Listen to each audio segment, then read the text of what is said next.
And essentially what I've done here is I've just split it into 3 key areas. So the objective of today's class is I'm going to do a full haircut.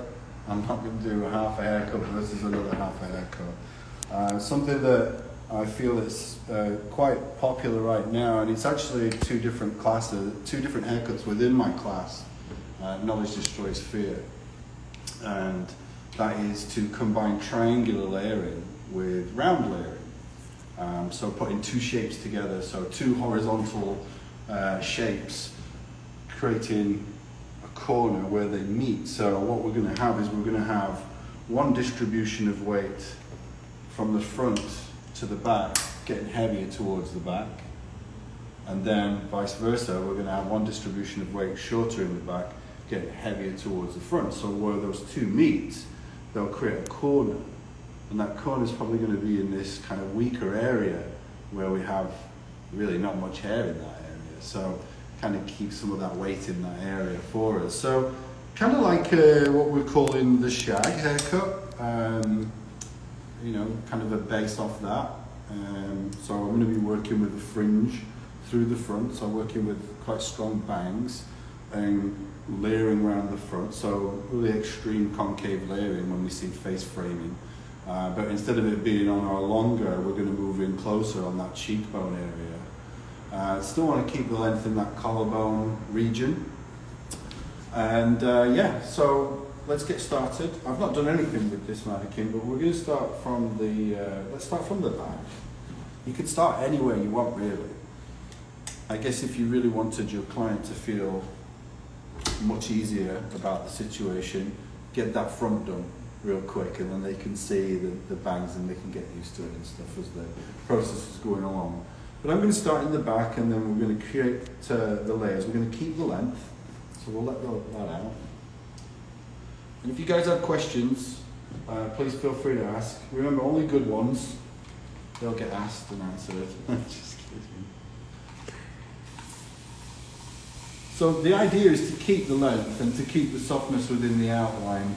I'm using a pivot point mannequin, the Viola, and it's got a little bit of a wavier texture. So definitely working with the quintessential like shaggy layers look. Kind of wake and shake, not wake and bake, wake and shake. And so I'm not really looking to blow dry this afterwards or anything like that, just kind of let it do its thing and work with the texture. So you really, anything I do today, guys, you could use any tool to do it, any instrument. So you could use, you know, the razor or whatever you're using. In this case, I'm going to use my scissors. So first thing, I'm not going to touch the outline. I'm going to leave the outline because I want to keep the softness of the outline. So if I come in there and I just cut an outline, then I get rid of the softness. I put a solid outline. And remember, it's layering anyway, so it's always related to what I want to do with my outline. And in this case, I want to keep the softness, so I'm really just going to go straight into the layering. So anytime that you're wanting to do that, you're wanting to keep the softness within the outline, start by just doing the layering. Don't go to the outline first, because that will limit what you do afterwards.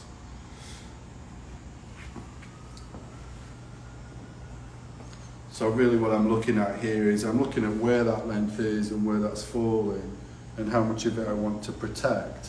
And if I want to really protect my outline, you have to think about where does the outline stop in the front here, and that area is this outline right here, the hairline in the front.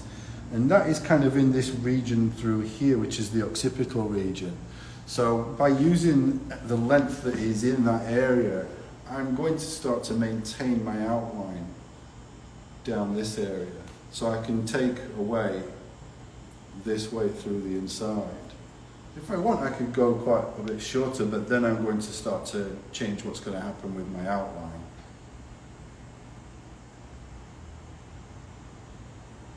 So I'm cutting a line that is actually following the contour of the head shape. So I'm working 90 degrees all the way through this section. And as you can see, I'm working on the outside of my fingers, and I'm working up I'm not working down. So if I stood where you guys are right now, then I would be working from the top down, all right? By working from the bottom up, I can actually control that line that I'm cutting easier than I can if I work from the top down.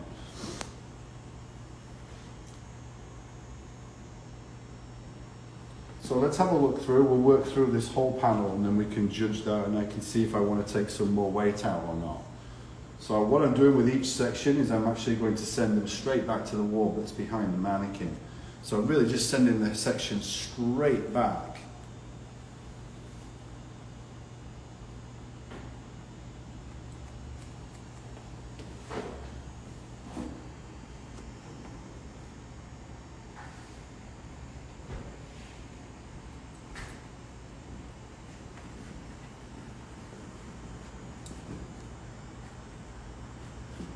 Coming through all the way through, and what I'm going to do is I'm just going to use my previous section as a guide so that I don't over direct too far in towards the center.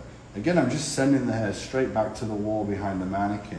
So to me that's just like when you elevate sections straight up to the ceiling without bringing them into the middle. That's the same. I'm just making the wall behind the mannequin the ceiling right now.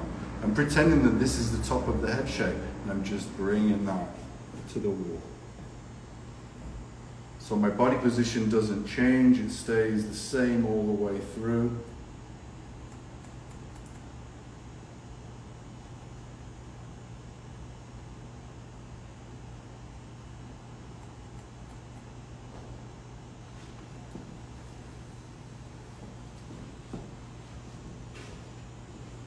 So as you can see, I'm keeping the length, but I'm taking some of that weight out.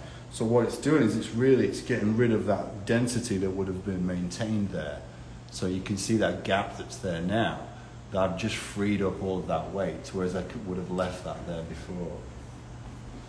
So now that I've reached the natural round of the head shape, I can kind of start to condense these sections.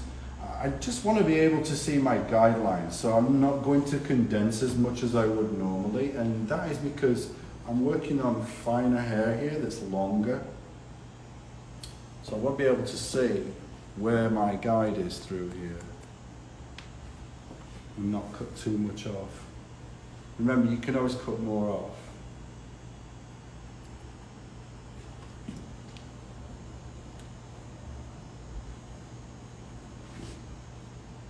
So again, everything straight back to that wall behind the mannequin.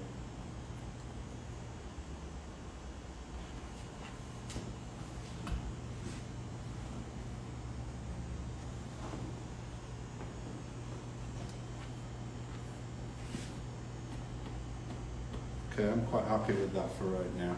Because I'm going to come through this area as well, and that's also going to layer that interior through this area. So I don't want to come through and layer this too much, and then when I get to the top, we realize that those layers are way too short. You know what I'm saying? So being a little bit more on the conservative side with this. And I'm really using the length that I had at the occipital area as the guide for this. So even if I was working on a bob and I'd cut the length to this length, if I had that length all the way through, it doesn't matter what length it is, my guide's going to be at the occipital ridge so that I don't interfere with any of that outline all the way through.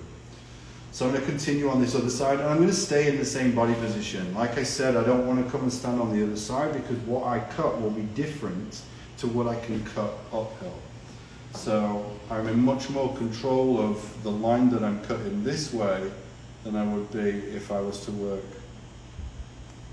downhill. How's it going? You good?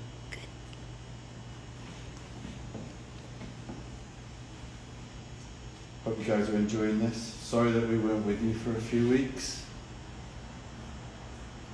but we had to pay the bills, as they say. It's nice to be back traveling again and teaching classes.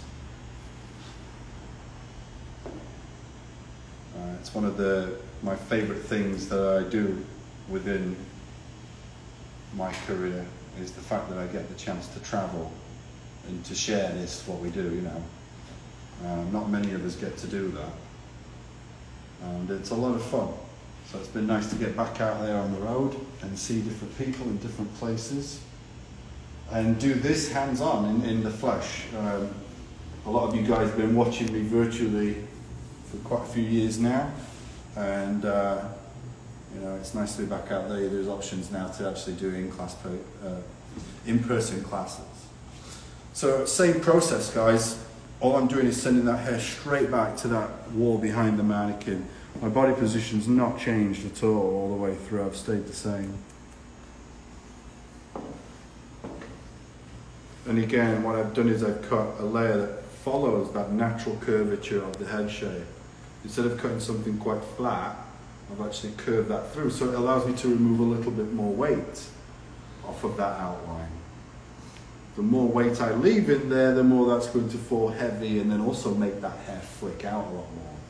So the more I can actually follow the head shape above the O-bone, I just find that makes it fall much nicer. And the reason why I like to do this combination of the shape is when you do like the classic shag or shake haircut, it's round concave layering, so the center back is the heaviest point. And obviously there's more hair in the back than there is in the front, so that can give the illusion that the head is tilted backwards when you look at the profile. Remember, you don't always want to look at what's happening this way, guys, you want to look at what's happening this way. Remember, if you open up the face this way, you also open it up that way. So whatever you've got here, you're going to show that. And it's the same thing when you work a triangular shape. It exposes more of that head shape in the back area. Did I cut that one? I don't know if I did. Yes. So again, everything has gone straight back to that wall behind the mannequin.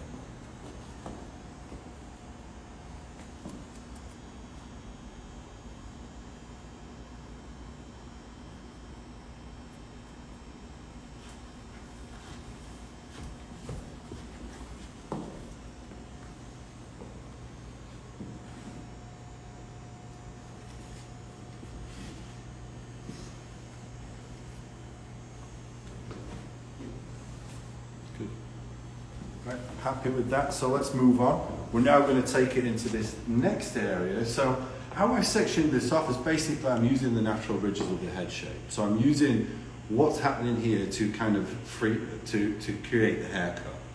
So basically what I did to begin with, I just sectioned right on that first ridge of the head shape. And to me, that's really what separates the back and the front and where the hair's going to fall. So I followed that natural ridge of the head shape down to right behind the ear. And this is that mastoid area back in this area. And then I moved a little bit further forward to the next round of the head, which is going to be the apex, which is literally like the top of the head. And then I followed that natural ridge all the way down into this flatter area and around behind the ear and top of the ear area there. And so what that's done is it's just isolated these three areas for me to work into. Right, so I know where that hair is going to fall. I've not sectioned it into 4 standard sections, cut it wherever, and then expected it to do what I want it to do. You've got to make it fit to the head shape. Remember, this is landscape, and you have to know how to do it if you're going to put things on it, right? So you've got to know how that dome is and how it works. So now what we're going to do is we're just going to take that into this region. And I'm going to do the same thing. I'm going to be sending the hair straight back to that wall behind the mannequin. But at the same time, as I'm moving through it to the top here, I'm going to have to use what's known as elevation as well. So I'm going to be working this way, all the way through. So I'm constantly pulling away from my outline. I'm pulling away from what I want to keep. And I'm getting more clips. All right.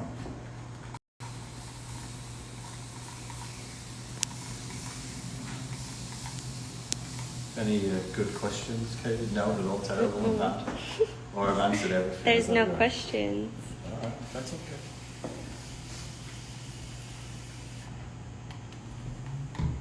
So same thing, coming through.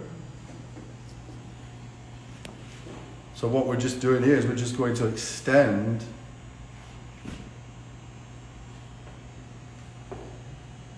what we've got going on there. So I'm really just going to take that through this region of the head shape now. So I'm making sure that this gets elevated 90 degrees. And I take that. Oh, someone asked, when does the triangular part come in, or are you doing the whole round layered cut first? Okay, so I'm actually working the triangular part of the haircut now. Think about this, I started in the center back, didn't I? And I pulled backwards. So it's actually shorter in the center back right now, and it's getting heavier towards the front. So that's the triangular shape that we're achieving right now. It's not until I move to the front and I work the weight shorter in the front, longer at the back, that's when the round comes into it. So right now I'm just working a very classic triangular concave layer.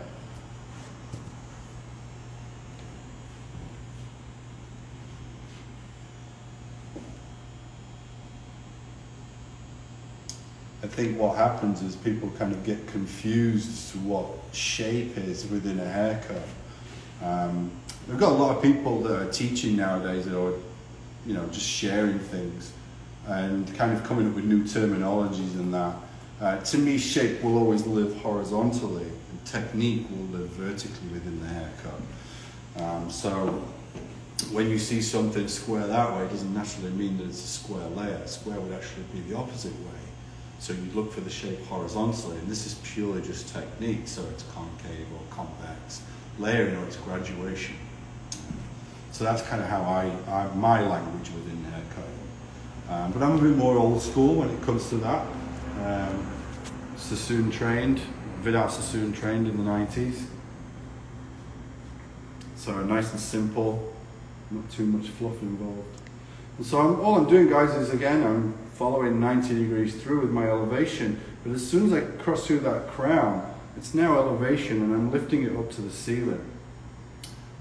So what that does for me is it pulls away from this down here and creates what's known as a concave layer, because that's going to live this way.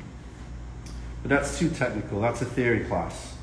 What I wanted to show you today is a really cool technique to combine two shapes together instead of creating the classic shag or shake, which really is just a little bit heavier of a mullet.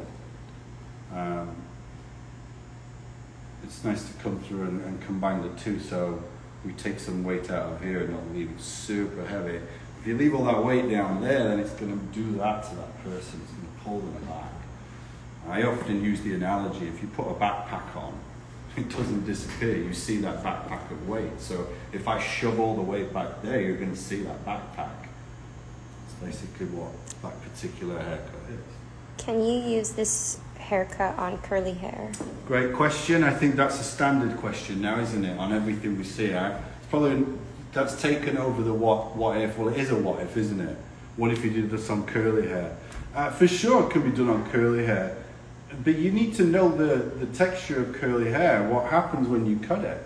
If you cut it like I'm cutting it, very blunt, it will take the shape, but it will be three-dimensional in expanded form. It won't fall and put the shape down here. It'll fall out here and do its thing. So just to understand that, it's a much more animated look to this particular shape if it's done on curly hair. But yeah, definitely can be put on curls.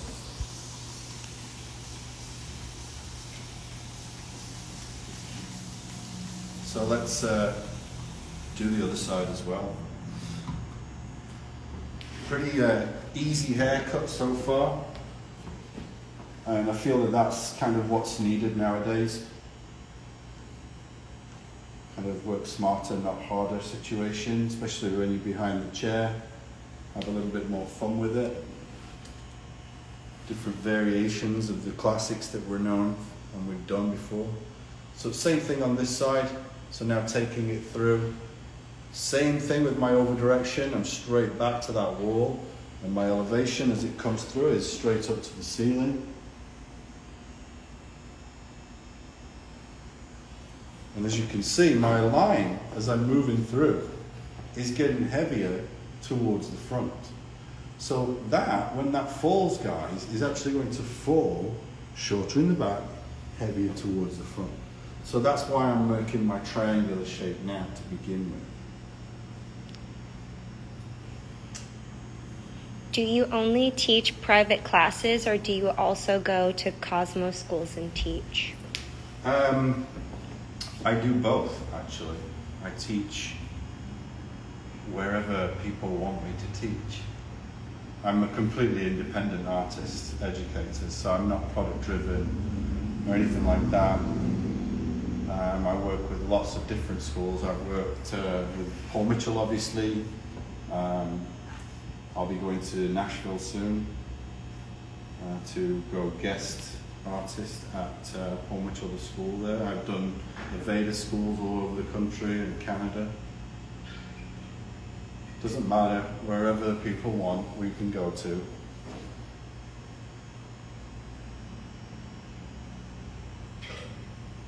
And you can also tune in here every time that we do these lives to get the free stuff, which is what we're doing today. Kelly's not here today. She's out. She's doing a demo somewhere. Yes, I think Orange County. Yeah, she's in the OC doing a demo for somebody. So she's out sharing some stuff as well.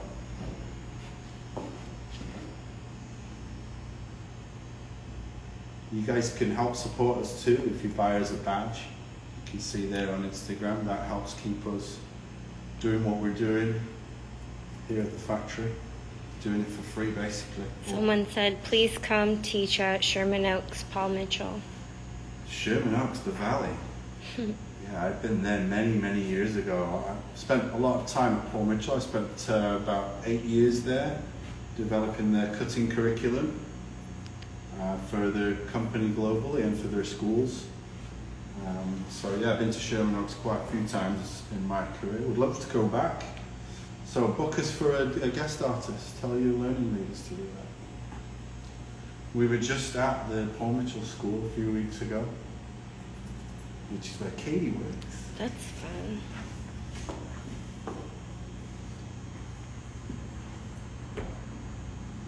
So just having a look through and seeing my opposite dimension. So, whoops. So you can see my dimension is that way. That's because every section has been lifted up to the ceiling and I've cut whatever angle I've cut, but straight up to the ceiling. So if I would have brought that into the middle, then the angle would be more aggressive, like so. So that's all it is. It's going to protect more lengths. Again, you want to pull away from what you want to keep. So in this case, I was pulling up to protect my length down here. And I was pulling back to protect my length through the front where we don't really have anything. So I was always constantly pulling away from what I want to keep. So now I don't really need to come through this panel knowing that I'm going to take that off shorter anyway. So it would just be a waste of time if I would just keep going. Unless I was going to keep this haircut triangular layering, which is a great shape in itself. When would I ever want to use just triangular? If I want to close somebody's face in, then that's when I would use triangular. If you want to open someone's face up, then use round, okay? But be careful. Round opens up everything. It doesn't close anything. So if you've got stuff here you don't want to show, then don't put round, okay? Because you're just literally opening it up. So now we're going to turn it around and work through from the front now.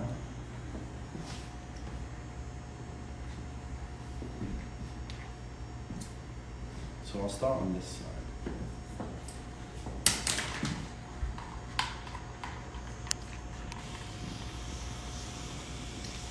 So we have a hands-on class here in San Diego coming up on August the 22nd and 23rd. The 22nd is full, it's sold out. We had a couple of people kind of move out of the class wanting to go to a different date.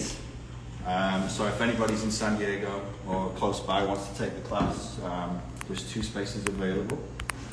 And that's on the 23rd of August here at the factory in San Diego. That's a day full of just full-on hands-on. We get through about 6 or 7 different haircuts in the day, so it's a really kind of cool, intensive class, just full-on haircutting. So if you're interested in that, you can follow the link in my bio, the Linktree link, and you can access all the education options. All right, so coming into this now. So as you can see, I've sectioned working with this first round of the head. So from the front hairline to there, that's actually the first peak of the head shape. So from this point backwards, the head shape actually takes on a different shape. It's a different area. So I really want to get this area first before I move into that. So this is what I do with most round layered haircuts. This is how I section. I section off this area first, get that out of the way. Then I establish the front through here. I don't always cut it this particular way, but I take this section in because that's going to set me up to work just this front panel of the head shape first before we move into something where it's a completely different terrain. All right, so I'm taking a horizontal section through the front, all right? And I'm going to pull out section 90 degrees, which is straight out from the head shape. So you can see that pretty good against the shirt. I wore white on purpose today for you guys. So this is going to be the length of my fringe, right?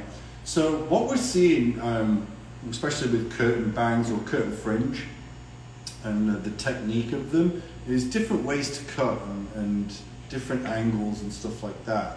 Now keep in mind that what I want is I want it to be layered. So what I'm going to do is I'm going to come through and I'm going to cut and follow the head shape. Now if I was to pull this forward and cut a line that is flatter this way, kind of think of that like graduation, right? It's obviously shorter here and it's going to get longer towards here. So I'm actually going to create a heavier fringe that way. So like, you know when you see like a nice beveled fringe, like Betty Page, that's a great way of doing it. But with a curtain bang, I want to actually create the flick. I want it to layer through. So I'm pulling that straight out from the head shape. And let's go a little bit heavier. I can always cut more off, right? And I'm cutting a line that follows the contour of the head shape. It lives on this head shape, right? So I'm going to follow it.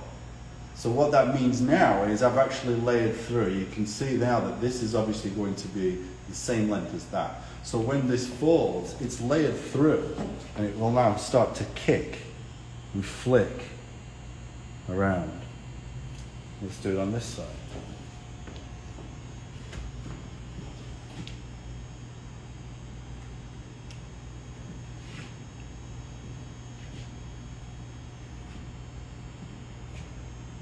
So again, I could leave it heavier.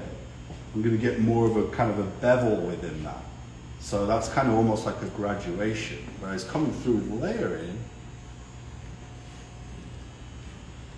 I can encourage it to flick and feather, as it was known before we called it curtain bang, right? It's feathering. So it makes the hair do that. So I think I'm going to go a little bit shorter than that. That's a little too heavy for my liking. So we'll go a little bit lighter.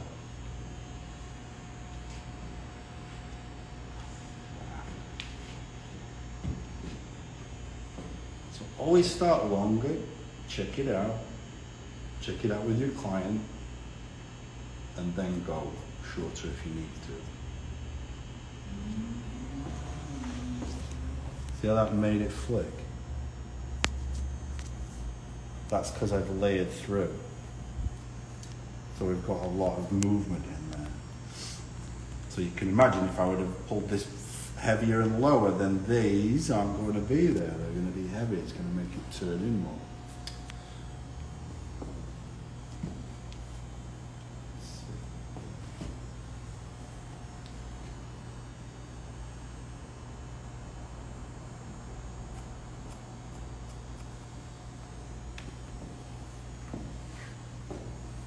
Yeah, that'll do.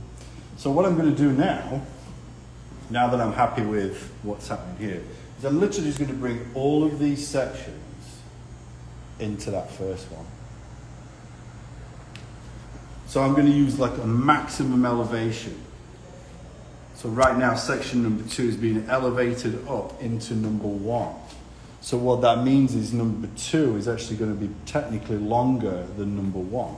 So this is me starting the concave aspect of the haircut. It's going to be shorter towards the center, longer towards my outline, which is what face framing is. But instead of us pulling it forward and cutting it this way, we're working this way and creating it. And again, I'm going to get a softer outline because I'm working this way and not this way. So let's say you're working on long hair, super long hair, you just want a face frame, right? You've got the option, you can either pull it forward and get a much stronger line, or you can work through this way and you'll actually form much softer around that face and that jawline for you. So just, knowing which way is going to do what. Obviously, if you cut the outline, then it becomes stronger, but if you layer it, it becomes lighter. So again, everything's going into that first section.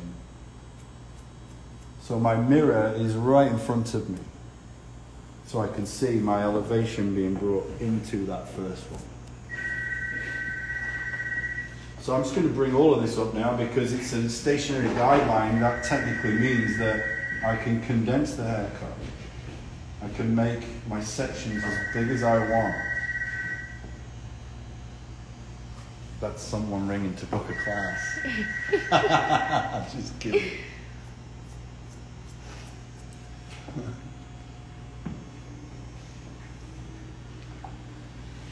So you can see, look,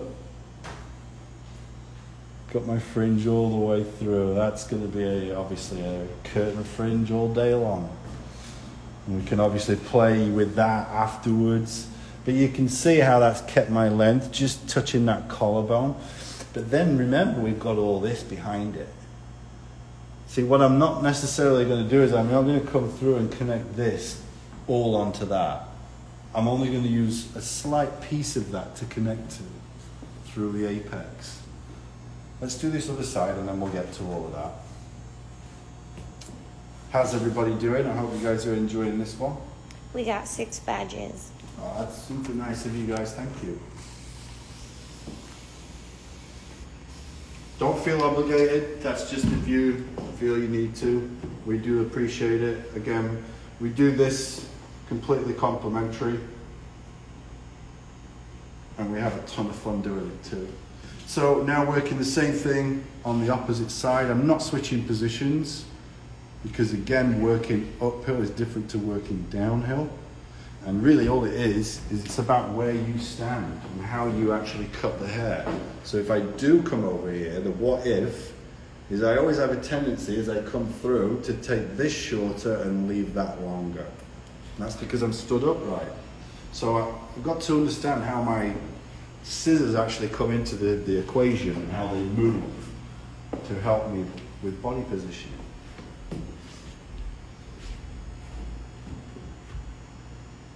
And in this case, we're working front to back. Constantly using my mirror or the monitor that we have just so I can see where that elevation is. I don't want to cut blind. That's what the mirror is for. It's to show you what you cannot see. And you can't see everything in the haircut. You don't have eyes all the way around your head. Right? So you actually have to use the mirror to help you see what's going on in the haircut, to navigate it. So I'm looking to make sure that this is brought into the first section.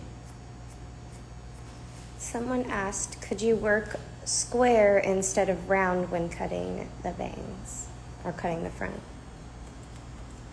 So could I work square? So technically what you're meaning is could I do that to it? Now think about that. It will actually technically make it triangular. So on a technicality, no. I can't really work a square shape on a bangs because it's moving that way. I can cut a line that's flat and that's level, but a line isn't a shape. A line, you have to have a series of lines connected to make a shape. So technically, round's the way to go on this one. If you're meaning, could I cut this line, and you might consider this a square line, yes I can. I can cut that. But again, that's going to leave it shorter at the front, longer at the back. So we're still working with round. So again, pulling everything into that first section. So it's condensed now because it's a stationary guideline. So I don't need to take individual sections all the way through. All I need to be able to do is to see my guideline. And I make sure that everything's combed nice and cleanly, roots to ends, into that first section. So I've got all the hair and everything's going into number one. See, gotta be clean each time.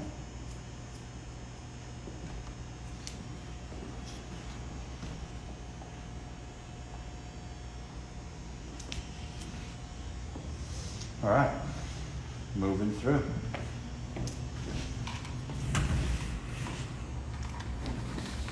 So now what's going to happen is I'm going to connect this to this. I'm not going to connect it through here. I want this to be heavily layered through the front. That's my perimeter around the face. So I could have gone quite a lot shorter in there if I wanted to, because I'm going to protect my length right behind it. How do you avoid a hole at the point of recession? Well, we avoid the hole because of the amount of elevation into the center.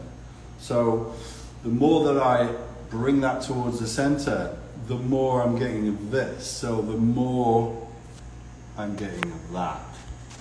So if I was to just lift up to the ceiling, then I'm not going to protect that as much. So that's why everything is into the center. That fills this area in. Now you've got to be aware of that area already before you do that.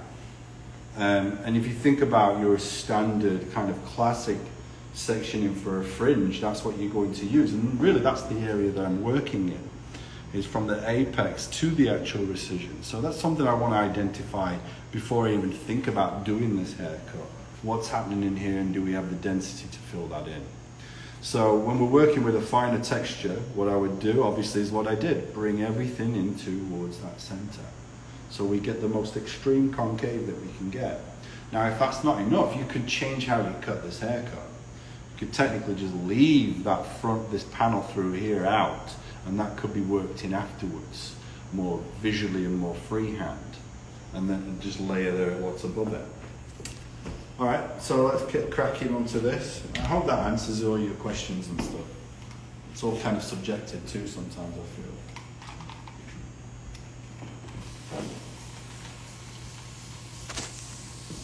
So we've got the front perimeter area done. Now, what we're going to do is we're going to connect the rest of the haircut to this.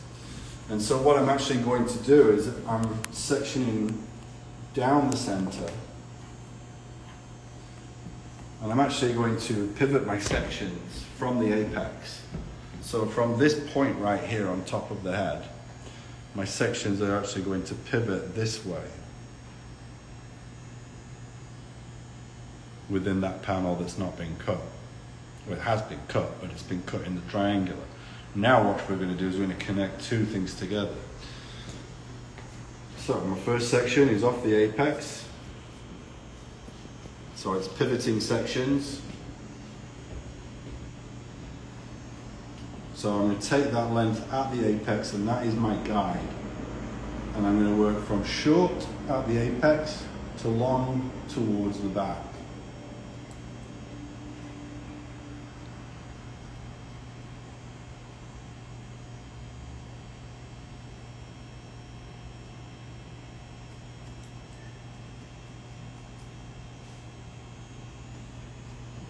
So those two are met. Now what I'm going to do is just pivot all the way around this panel.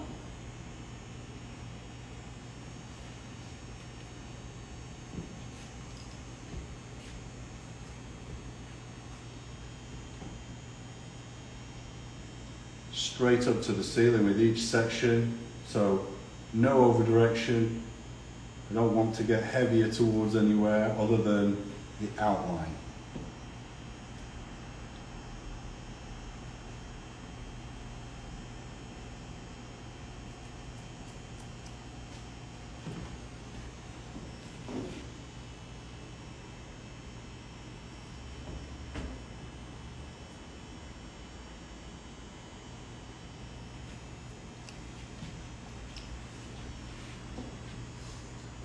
Also wanted to mention that I'm going to be in New Jersey next month, at the end of September, teaching a 2-day Knowledge Destroys Fear class in Maplewood, New Jersey. So if there's any of you guys on the East Coast want to take a class with me, you can join in on that class. Now I know that they're only selling a few tickets within that class, so it will sell out very quickly. You can find the link again on the Linktree link, which is in my profile on Instagram. And you can find all the different education options, as like where I am and where we are, and all the video series and stuff like that. You can access my YouTube channel through there as well.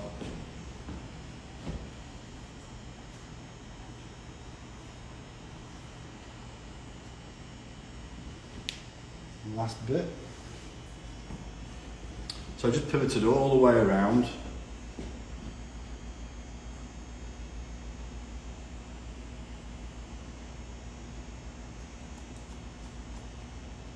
Just connected to that. So these don't connect.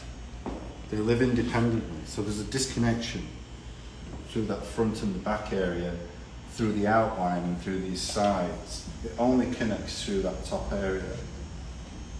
Are your hands-on classes different from your online theory class and KDF2? It just depends on what we're doing. They vary as far as content and that. Obviously, KDF2 or KDF video series, that basically is a video version of my class. That's why I filmed it, was for the people that can't come and take my class. And for people that have taken my class hands-on and want to, refer back to it instead of just looking at head sheets and diagrams that don't click to their brain. That's why I did KDF2, was just a video version of the class. So it has, a premise of that, because that is obviously the theory of haircutting in a video and hands-on practical format. But I filmed that, 2 years ago now. Yeah. So there's a lot of evolution as to what my class is. If you took my class 20 years ago, it's a lot different to what it is now. It always constantly changes. What will the content for your class in New Jersey be? It's a 2-day class, so it's a whole bunch of, it's 2 mannequin heads. So we cut one day, and we go from long to short, and then we do the same the next day, long to short. And it's an insane journey. I couldn't tell you the exact haircuts that we're going to do because we're not there yet. It depends on what mood I'm in. Depends on you guys, I've been doing this my entire career, so I have to judge the room that I'm in before we start deciding what we're doing, because it has to kind of fit everybody's skill levels and being able to understand what we're doing. I don't want to make it too complex. But you can kind of guarantee that one day will be more layering based and the other day will be more graduation based. So removing weight and building weight. And again, it's all different variations of shape. So pushing weight backwards and pushing weight forwards.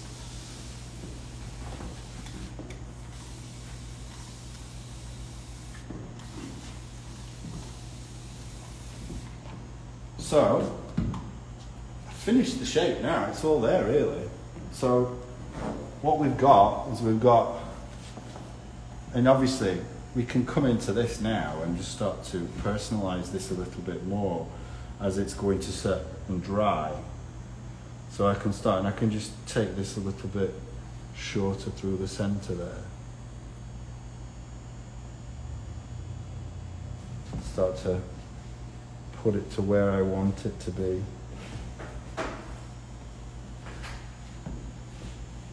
And I do this now because I don't want to do that in the initial structure of it, because if I go too short with the fringe, I'm going to lose more of that length, aren't I, down through here.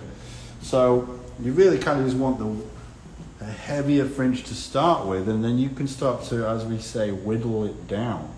So I'm just slicing through, and slicing is layering, that's all it is. So it's me coming through and concave layering that and just taking more weight out of it. So obviously short push is long. So that's what I'm doing. I'm just opening up this cheekbone area. So take that one a bit more. Everybody loves it. Everybody loves it. Thank you, everybody. I'm glad you guys like it. It's something that I thought that, wow, you can use immediately today in the salon if you're working on a Monday.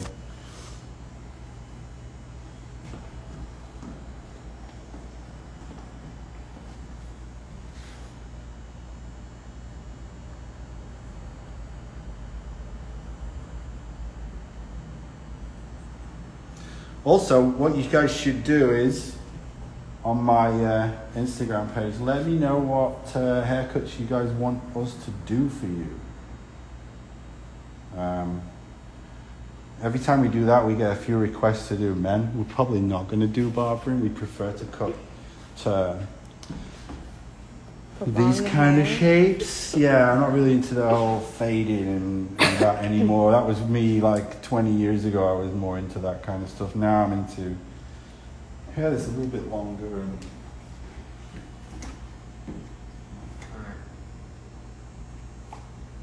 anyway, that is the finished shape. So what we've got going on is we've got two shapes, one technique. We've got concave layering, and we've got a round concave layer through the front area of the haircut, and then in the back we've got triangular concave layering. So this haircut has been cut with two different directions of over direction. I started in the back, I preserved the length, so I used the length at the occipital ridge as my guide. I worked vertical sections, and I cut a layer that literally followed the contour of the crown area. So it took that weight off, but we protected the weight below it, so it turns it into what's a concave. And we pulled that hair straight back towards that wall behind the mannequin. So the flow of weight, as you can see, it's lighter in the center back, and it's actually getting heavier towards the front. So really what that's done is it's taken away all that excessive weight that would have been left there if I would have done a classic shag or shake round concave layers. And that's exactly what I did through the front. I've come through and I've worked a more shag, shake haircut. So I've working off the apex, get rid of that front panel, and worked horizontal sections, pulling that straight out and following the contour of the head shape. And then what I've done is I've literally elevated all these sections into the center. And so what that's done is it's created this concave through here. And so that allows us to have quite a lot of layers around the face and in the front area and around that collarbone and cheekbone area. And then from that, we've connected the two together by just using the apex and working a very steep angle from short to long. And so we've created two shapes. So we've got diamond layering basically. So I hope you guys enjoyed that one. It was a quick one. We have a couple questions. Oh yeah, you got more questions? Yeah. Well, I'll answer it. Is there any different techniques or tricks to do this on thick, like coarse hair? No, not really. The only thing that you might change if you're working on thicker hair is to put more space inside it. So I'm working on a mannequin, right? And she's got medium texture hair, but it's very individually fine. So when you're working on the longer lengths, like you probably could not see my guidelines, really difficult to see. So I really want to keep it as blunt as possible to keep the weight within inside the shape. Now, if this was a different texture, a lot thicker, I would do the same thing, but instead of cutting blunt lines, I would probably come up with it and cut more of a softer, more point cut through that. So you've still got the silhouette of the shape and the technique, but you've got more space in the inside. So that's like, you know, like stroke cutting that you see, razor cutting, but you're just physically doing and putting the space inside it. And then obviously when it falls, it's more independent and that. So that's an option when you're working with thicker, you know, more textured hair. And then someone wants to see a wolf cut. Okay, wolf cut. It's this haircut right here that I've just done. It's just straight hair. So it's round concave layers basically, but it's blow dried smooth. It's a mullet. It's a round concave layer. It's a shag haircut. Again, we just put another name to it. So. And a pair of ears. Yeah, and a pair of ears. Yeah, it's become an animal. So.